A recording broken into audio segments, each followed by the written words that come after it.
नमस्कार, आनंद न्यूज में आपका स्वागत है। क्या पूर्व विधायक डॉक्टर योगेंद्र निर्मल निर्दलीय प्रत्याशी के रूप में चुनाव मैदान में उतरेंगे? क्या एक बार फिर वर्ष 2018 का घटनाक्रम वाराणसी खैलानी विधानसभा क्षेत्र में दोहराया जाएगा और मेरा क्या कसूर की तर्ज पर चुनाव लड़ा जाएगा? यह सवाल 19 अक्टूबर को भाजपा की बैठक के बाद क्षेत्र में चर्चा का विषय बना हुआ है। निर्दलीय विधायक प्रदीप जायसवाल को भाजपा में शामिल करने के बाद उन्हें प्रत्याशी बनाए जाने की संभावना से आक्रोशित असंतुष्ट भाजपा नेताओं व कार्यकर्ताओं की बैठक पवार मंगल भवन वाराणसी में संपन्न हुई, जिसमें पार्टी को प्रदीप जायसवाल के कब्जे में जाने से बचाने के लिए नेताओं व कार्यकर्ताओं ने अपने अपने विचार व्यक्त किए, जिसमें एक विचार पूर्व विधायक डॉक्टर योगेंद्र निर्मल को निर्दलीय प्रत्याशी के रूप में चुनाव मैदान में उतारने के रूप में भी व्यक्त किया गया, जिस पर डॉक्टर योगेंद्र निर्मल ने चुनाव लड़ने के लिए अपनी सहमति देते हुए शर्त रख दी कि जिस प्रकार 2018 के चुनाव में कांग्रेस ने सर्वसम्मति से एकमात्र प्रदीप जायसवाल को निर्दलीय प्रत्याशी के रूप में चुनाव में उतारा था और पूरा संगठन उनके साथ खड़ा रहकर उन्हें विजय सी दिलवाई थी, उसी प्रकार भाजपा का पूरा संगठन और कार्यकर्ता यदि उन्हें एकमात्र प्रत्याशी के रूप में चुनाव मैदान में उतारता है तो वह चुनाव लड़ने के लिए तैयार है। अपने उद्बोधन के दौरान डॉक्टर निर्मल भावुक होकर रो भी पड़े थे। पूर्व विधायक डॉक्टर योगेंद्र निर्मल की इस शर्त में भाजपा के 2 दावेदार आड़े आ रहे थे, जो पिछले कई महीनों से विधानसभा चुनाव लड़ने की तैयारी कर रहे हैं। इनमें से एक दावेदार ने तो अपनी दावेदारी वापस ले ली है, लेकिन दूसरे दावेदार ने अपनी दावेदारी वापस नहीं ली है, जिससे एक पेच फंसा हुआ है। अब देखना यह है कि यह पेच किस प्रकार भाजपा के नेता व कार्यकर्ता सुलझाते हैं, या फिर डॉक्टर निर्मल इस पेच को सुलझाए बिना ही चुनाव मैदान में उतरकर प्रदीप जायसवाल को चुनौती देते हैं। बैठक में पूर्व पार्षद सुनील पिपरेवार ने तो अपने ही नेताओं पर निशाना साधते हुए इस पूरे घटनाक्रम के लिए उन्हें ही दोषी ठहरा दिया। उन्होंने अपने उद्बोधन में स्पष्ट रूप से कहा कि हमारे वरिष्ठ नेताओं ने यदि अपना विकल्प तैयार किया होता तो आज पार्टी द्वारा किसी और विकल्प को लाने की या हमारे ऊपर थोपने की आवश्यकता ही नहीं पड़ती। उन्होंने कहा कि आज यहाँ जितनी भीड़ जमा हुई है उतनी भीड़ मैंने कभी भाजपा की बैठक में नहीं देखा है, लेकिन जब आगे वाला गाड़ी घोड़ा पैसा रेत दारू का ठेका व अन्य प्रकार के लालच देगा तो यहाँ के 50% लोग वहाँ दिखने लगेंगे। किसी को लड़ाना है तो पैसा भी लगेगा, बिना पैसे के कोई कार्यकर्ता बाहर नहीं निकलता है। दूल्हा ऐसा हो जिसके नाम पर वोट डाइवर्ट हो सके। भाजपा कार्यकर्ताओं की बैठक को भूतपूर्व विधायक ओंकार सिंह बिसेन, भाजपा नेता निरंजन बिसेन, छगन हनवत, रतिराम मिल्लारे, प्रदीप शरणागत, मूरत सिंह पारधी, अजय बिसेन, मनोज टेमरे, मनोज इल्लारे सहित अन्य नेताओं व कार्यकर्ताओं ने संबोधित करते हुए प्रदीप जायसवाल को भाजपा का प्रत्याशी बनाने का पुरजोर विरोध करते हुए कहा कि यदि उन्हें टिकट दी जाती है तो निर्दलीय प्रत्याशी के रूप में पूर्व विधायक डॉक्टर योगेंद्र निर्मल को चुनाव मैदान में उतारा जाएगा। बैठक में असंतुष्ट भाजपा नेताओं ने कार्यकर्ताओं को संबोधित करते हुए भाजपा के वरिष्ठ नेताओं मुख्यमंत्री शिवराज सिंह चौहान, कैबिनेट मंत्री गौरीशंकर बिसेन, केंद्रीय राज्य मंत्री प्रहलाद पटेल व भाजपा में शामिल होने वाले जायसवाल के बारे में क्या कहा, आइए हम आपको सुनाते हैं। सैनिक है, आपके साथ किसी भी प्रकार का हम दिखाना चाहते हैं भारतीय जनता पार्टी के शीर्ष नेतृत्व को कि जिन्होंने डॉक्टर योगेंद्र निर्मल को ईमानदार के रूप में उन्हें तमगा दिया था और उस ईमानदार व्यक्ति के प्रति आपने एक बेईमान को ला करके आपने हमारे भारतीय जनता पार्टी में प्रवेश किया है। हम आपका चेहरा लेकर के, आपको साथ में लेकर के हमारा नेतृत्व करते हुए चलिए और इस युद्ध को हम सबको जीतना है। हम इसी कटिबद्ध प्रार्थना लेकर मैं करता हूं कि हम सब अपने स्वाभिमान और अपने सम्मान, क्या 11 लोगों की हम समिति 21 लोगों की समिति बनाएंगे, कोई हम समिति नहीं बनाएंगे। आप एक स्वर से यदि अगर बोल दें तो डॉक्टर साहब चुनाव लड़ेंगे और डॉक्टर साहब चुनाव में आप सबको लड़ना है, हम सबको लड़ना है। और धन्यवाद। हम विचारधारा को लेकर चलने वाले लोग हैं और पूर्व वक्ताओं ने इतना कुछ कह दिया है कि वही बात को अब हम कहें हमसे तो ठीक ही होगा। मेरा तो यह व्यक्तिगत मत है, ये लड़ाई धर्म और अधर्म की लड़ाई है। आपको अधर्म का साथ देना है या धर्म का साथ देना है, यह आपको चुनना है। और जब धर्म का अधर्म की लड़ाई होती है तो धर्म का साथ देने के लिए कुछ गलतियां भी करनी पड़ी तो इंसान करता है। ये महाभारत ने हमको सिखाया है। पंडित दीनदयाल जी उपाध्याय जी ने कहा था कि जब पार्टी के मुताबिक पार्टी के प्रत्याशी का चयन नहीं होता है और कोई बाहरी व्यक्ति कोई पार्टी से थोप दिया जाता है तो पार्टी के जो मूल विचारधारा के लोग हैं उनको संकित होकर कोई निर्णय लेना चाहिए। आज वो दिन आ गया है, आज वो दिन आ गया है। हम पंडित दीनदयाल जी के अंत्योदय के विचार को लेकर चलने वाले लोग हैं। भाइयों बहनों, 17 तारीख आएगी, उसके बाद 3 तारीख भी आएगी। 17 तारीख वो निर्णायक दिन है, उसका निर्णय आज आपको लेना है। आप सब ने सैकड़ों हजारों चुनाव लड़े हैं, लड़ाए हैं। आपको अधिक बताने की आवश्यकता नहीं है क्या करना है। आप स्वयं सक्षम हैं। मेरा तो यह मानना है इस चुनाव में कि आप अपने दिमाग की नहीं सुने। इंसान जब अंतर्द्वंद में रहता है तो 2 बातें उसके दिमाग में आती हैं, 2 बातें उसके दिमाग में आती हैं कि वो अपने दिमाग की सुने या मन की सुने। प्रमाणित हस्ताक्षर युक्त दरखास्त लेके हम गए कि हमने अपनी भावनाओं से उनको अवगत करा दिए कि यहाँ के विधायक प्रदीप जायसवाल को यदि आप भारतीय जनता पार्टी में लेते हैं तो हम उसका विरोध करेंगे। इस बात को हम कई मंचों के माध्यम से बता चुके हैं। उसके बाद भी भारतीय जनता पार्टी के शीर्ष नेतृत्व ने उनका प्रवेश करा दिया है। ये चिंता की बात है। भारतीय जनता पार्टी के उन कार्यकर्ताओं के लिए चिंता की बात है। और जहाँ तक धनबल और बाहुबल की बात होती है तो भाइयों मैं आपको बता दूं, अभी 1.5 साल में कितने चुनाव हुए हैं? पंचायत के चुनाव हुए। खैर रानी मंडल में हमारी 12 जनपद पंचायत के वार्ड है, उसमें 6 जनपद पंचायत के सदस्य हमारे जीते। वाराणसी जनपद पंचायत में 22 वार्ड है जिसमें 13 लोग जीते हमारे। हमारी 5 जिला पंचायतों में हम 3 जिला पंचायत जीते, 2 हमारी अधिकृत जीती, 1 हमारे मनोज भाई हमारी बात उस समय नहीं माने थे, लेकिन देर आए दुरुस्त आए, उन्होंने जीतने के बाद पुनः अपने उस परिवार में आ गए। हम उनका स्वागत करते हैं। हम 5 में 3 जीते। और जनपद पंचायत वाराणसी में भी हमने अपना झंडा फहराया। वाराणसी नगर पालिका क्षेत्र में हमने 5 पार्षद जिताए और कुछ वार्ड तो हमारे 2-2, 3-3 वोटों से हारे। यहाँ पर भी हम हारे नहीं है, हम जीते हैं। तो यार कैसे हरा लेगा वो? तब हमारे पास कहाँ से धनबल आया, तब पैसा कहाँ से आया पंचायत चुनाव लड़ने के लिए और नगर पालिका चुनाव लड़ने के लिए? ये बात को आज से बंद कर दो। कोई एक ही पैदा नहीं हुआ है पैसा लेकर के, वो भी लोटा लेके ही आए थे। इतिहास देखो, ये बात करना कार्यकर्ता बंधु बंद कर दो। एक हमारा एक कार्यकर्ता यदि चाह ले कि हमें भारतीय जनता पार्टी को जिताना है तो कोई रोक नहीं सकता। अभी चुनाव है ना, तो बहुत पहले थोड़ी चुनाव हुए, अभी चुनाव हुए। इन चुनाव में हमने हराए कि नहीं? उसका खाता नहीं खुलने दिए, जिला पंचायत में एक भी नहीं जीता उसका। हमने किसी के प्रवेश करने के पहले कर लिया होता, मैं समझता हूँ कि बेहतर होता कि हम एक अपना एक विकल्प ढूंढ करके सामने खड़ा कर सकते थे। ये परिवार है, परिवार के अंदर अगर मैं कुछ बोलता हूँ थोड़ा सा तो बुरा लगेगा जरूर, लेकिन इस पर चिंतन होना चाहिए, क्योंकि आने वाला समय ऐसा है कि अगर हमने अपना विकल्प ढूंढा होता या हमने अपनी दूसरी लाइन में किसी आने वाली पीढ़ी को खड़ा किया होता तो आज हमारे पास सबसे बड़ा विकल्प होता। इस विकल्प को लाने की जरूरत भारतीय जनता पार्टी को नहीं पड़ती। और अब जब ये विकल्प लाया गया भारतीय जनता पार्टी के द्वारा या थोपा गया है, इसमें दोष किसका? बड़े बड़े लीडर्स ये कहते हैं कि आखिरी छोर पर बैठा हुआ भारतीय जनता पार्टी का वो कार्यकर्ता जान है भारतीय जनता पार्टी की, जिसने शून्य से शिखर तक बढ़ाने में मदद की है। लेकिन आज यहाँ उलट दिखता है जब नीचे के कार्यकर्ता का कोई महत्व नहीं और ऊपर बैठे हुए बड़े बड़े नेता जो हैं वो चाहे कैसे भी निर्णय ले ले और ठोक दे, वो उसको झेलना पड़ेगा। आज स्थिति ये आ रही है।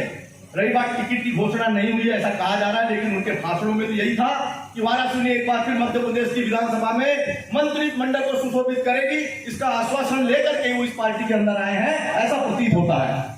तो कोई दो राय नहीं है कि उनकी टिकट फाइनल नहीं है। अब सवाल इस बात का है कि इतना मेहनत करने वाला वर्षों का कार्यकर्ता है, यहाँ 40 साल 30 साल 20 साल और कुछ 5 साल वाले भी होंगे, वो जाए तो जाएगा। चिंतन इस बात का करना है, क्योंकि जिसको सक्रिय राजनीति करना है या आगे का चुनाव लड़ना है या पार्टी की सेवा करना है, वो तो राजनीति से जुड़ा रहेगा।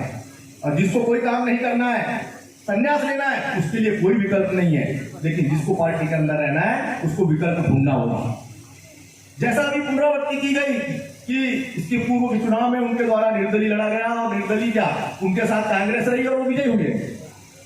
आज भारतीय जनता पार्टी का इतना बड़ा कारवा है, यदि इच्छा शक्ति मजबूत हो और दृढ़ निश्चय हो तो निश्चित रूप से यदि किसी हम अपने बीच के प्रत्याशी को लड़ाते हैं तो ये विजय प्राप्त होगी। लेकिन सवाल इस बात का है कि वो बेड़ा कौन उठाए, अपने कंधे पर बला कौन ले, ये तय करने का समय है। यदि आप सब एक हैं तो मेरे को तो लगता है इसमें से भी कुछ अच्छे ऐसे लोग मुझे नजर आए जो उस दिन के स्वागत समारोह में वहां भी थे।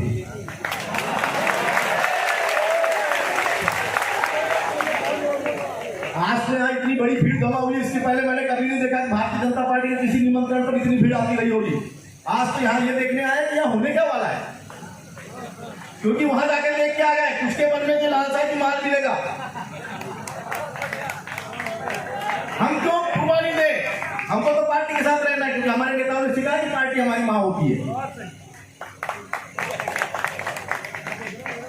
तो इस बार ये चिंतन करना है, यहाँ बैठे हुए सभी ताली मारेंगे, सब करेंगे, लेकिन इसमें से मैं समझता हूं कि जहां पर पैसा, दारू, गाड़ी और लालच, लोग, कोई रेत घाट, कोई ठेका कहीं ऐसा सामने आया, इसमें से 50% लोग वहां दिखेंगे।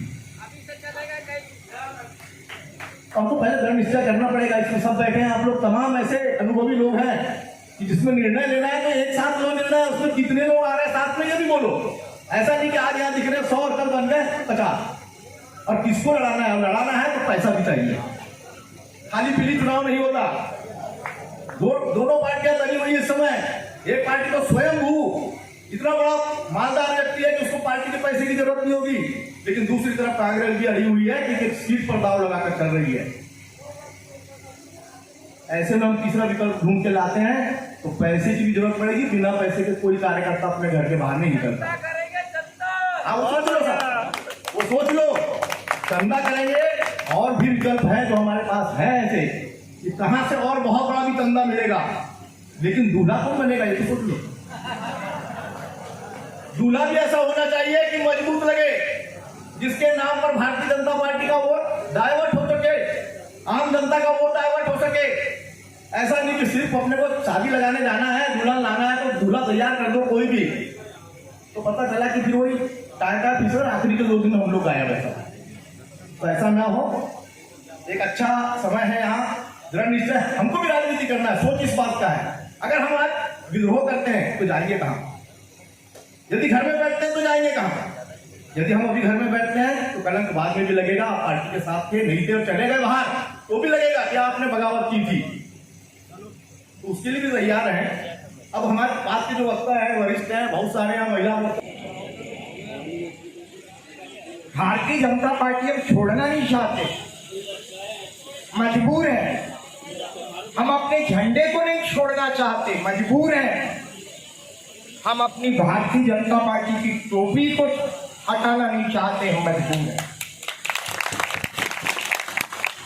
एक बात बताओ, सारा जीवन खपा दिया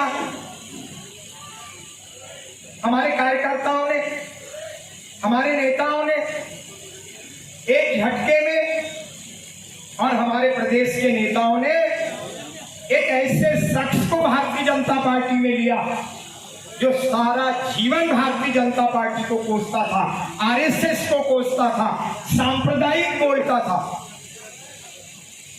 ऐसे व्यक्ति को कौन सा मोह शिवराज जी का। देखो मैं एक बार बताना चाहता हूं आपको, बहुत से साथी हमारे साथ भोपाल में थे, मेरे को वहां बोले गौरी भाऊ बोलो 5वीं बार 6वीं बार। मैंने बोला मैं नहीं बोलूंगा 5वीं बार और 6वीं बार। यहां अभी जब कृषि उपज मंडी में कार्यक्रम था, फिर बोले भाऊ मैंने नहीं बोला 5वीं बार और 6वीं बार, मैं अक्षर जानता था, इनके मैं लक्षण जानता था। 3 साल से मैं देख रहा था इसका ऐसा कंधा पकड़ता था। मुख्यमंत्री का कंधा पकड़ लेना, हाथ पकड़ लेना सहज नहीं है भैया। मंच पर उसके पीएसओ रहते हैं, इशारे से बात होती थी, आंख से ऐसा उठता था ऐसा, हाँ सब ठीक है, सब ठीक है। काय का ठीक है?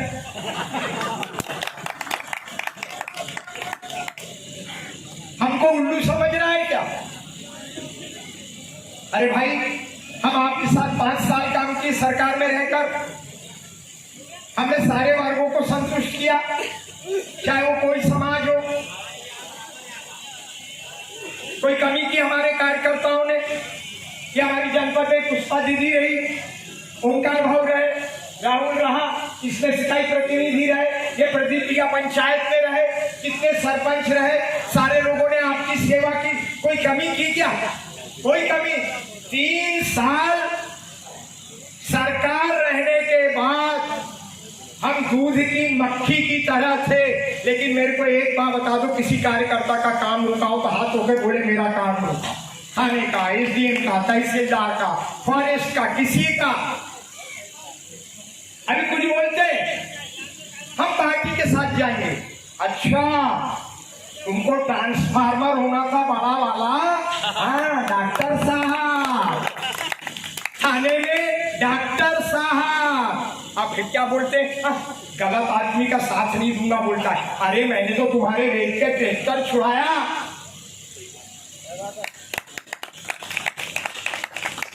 तुमने डाका मारा, लूट का काम किया, बरी हो गए। डॉक्टर साहब खैलांडी थाने में फोन कर दो ना, मोबाइल वापस दिला दो मेरे लड़के का। अब क्या बताते हैं, हमको मालूम है हम पार्टी के साथ रहेंगे, बड़े वफादार हो तुम। हरिश्चंद्र राजा दशरथ हो, वो राजा दशरथ था, कहीं के को दिया वरदान। भाइयों बहनों, देखो मैं एक बात बता देता हूं, चुनाव मैं पहले भी ओंकार भाव को बोल चुका, पैसा नहीं है अपने पास, अपन अंतिम छोर के व्यक्ति है।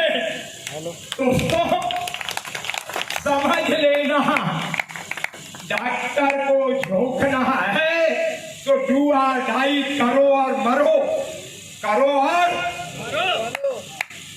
नहीं तो बोलना नहीं। आपके प्रस्ताव को अभी संजो कर रखा हूं। मेरा घर है, मेरे बड़े भाई, मेरे को परसों घर में हालात है, मेरे बड़े भाई ने बोला जिंदगी में भैया रुके, निर्जल ही रहने की जरूरत नहीं है। पर जितने कार्यकर्ता की भावना को छगन ने भावुक कर दिया मेरे को, ये ओंकार भाव।